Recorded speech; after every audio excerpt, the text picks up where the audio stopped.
Assalamu alaikum warahmatullahi wabarakatuh. Welcome to online class of physics. This is lecture number 36 of chapter number 5. Today we will do numerical number 5.6.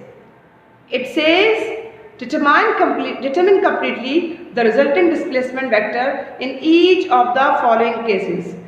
Here on the board you can see the first case, that is, in this first case the x component is equal to 5 kilometer and y component is equal to 3 kilometers.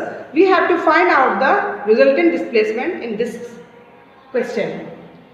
Basically there are three parts in this question. You can see here in the book as well. See, here you can see three parts of 5.6, and first of all we will solve part 1 of 5.6. okay, now how can we solve it? How can we find the resultant displacement? By using Pythagoras formula. The Pythagoras formula says the square of hypotenuse is equal to the sum of the square of the perpendicular and square of the base. Here it is kilometers. Okay, like 5 kilometers, the values of components are in kilometers. It means it is displacement, and in the question also it is clearly written that find out the resultant displacement.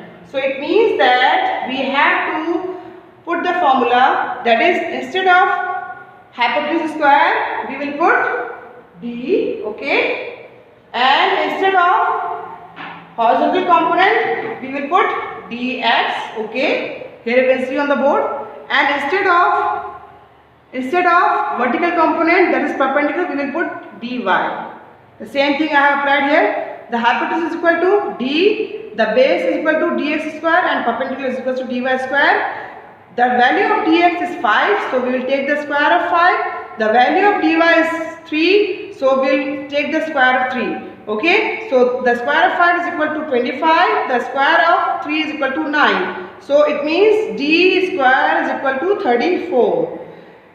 Since it is square on the d, so we have to remove that square by taking the root on both sides. It's the math rule that whatever we are doing on the first side, on each side of the equation, we have to follow the same step in the second side of the equation as well.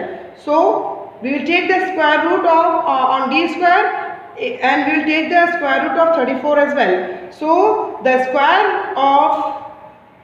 root of 34 is equal to 5.83 kilometers. It means the displacement is equal to 5.83. Okay, and when we talk about the direction of the resultant vector, because it's the resultant vector is making some theta on x-axis, so definitely we have to find out this theta as well. Okay, so the theta can be found out with the help of which formula? I have told you once. Remember, in my previous lecture, the formula is tan theta equal to perpendicular upon base. Okay, then what we have to do? Rather than perpendicular, we will write down dy, and instead of base, we will write down dx. Okay, then the value of dy, as all of you know, I have shown in the figure as well, it's 3, and the value of dx is 5. Okay, you can see here the value of dy is 3 and the value of dx is 5. Okay, so it means that when we will divide these two values, 3 divided by 5 becomes equal to 0.6, and since theta is multiplied by 10, so on the other side of the equation it will be on the denominator side. Okay, and when we take the inverse of 10, it becomes theta equal to 0.6 tan inverse.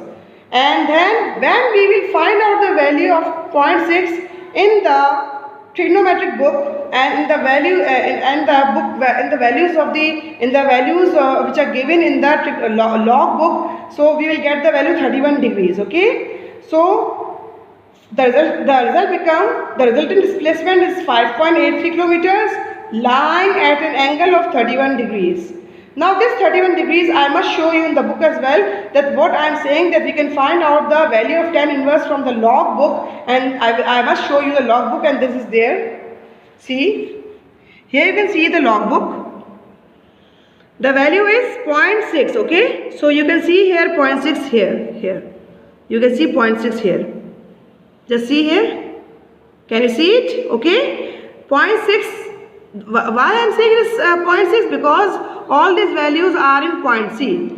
0 point, okay? 0 point and then 0.6009. It means 0.6 is equal to 31 degrees, okay? So in this way we have to find out the values from the logbook, that is what is the value of tangent, okay? Natural tangents, and the tan inverse is equal to, here it is equal to, yes, here it is equal to, we have to find it like that कि 6.6 की value कहाँ है, you करके हम search करेंगे इसमें, ठीक है ना? जब हमें पता चल गया कि 0.6009 ये रहा, तो ये हमारी वैल्यू हो जाएगी 31 degrees, okay? So that's all for this question, okay? Now your task is to solve these questions, that is part 2 and part 3 in your registers, okay, in your numericals portions, okay? That's all for this class. Inshallah we will meet in the next class with the new lecture. See the homework, do numerical 5.6 from page number 84 in your physics register, okay? This is page number 84. Clear? So that's all for this class, and inshallah you will get the solved PDF of these questions as well. But I want you students to solve these numericals in the same method by yourself and try to find out the values of tan inverse in the logbook as well, okay? So that's all from the class today. We will meet in the next class with the new lecture. Till then, Allah Hafiz.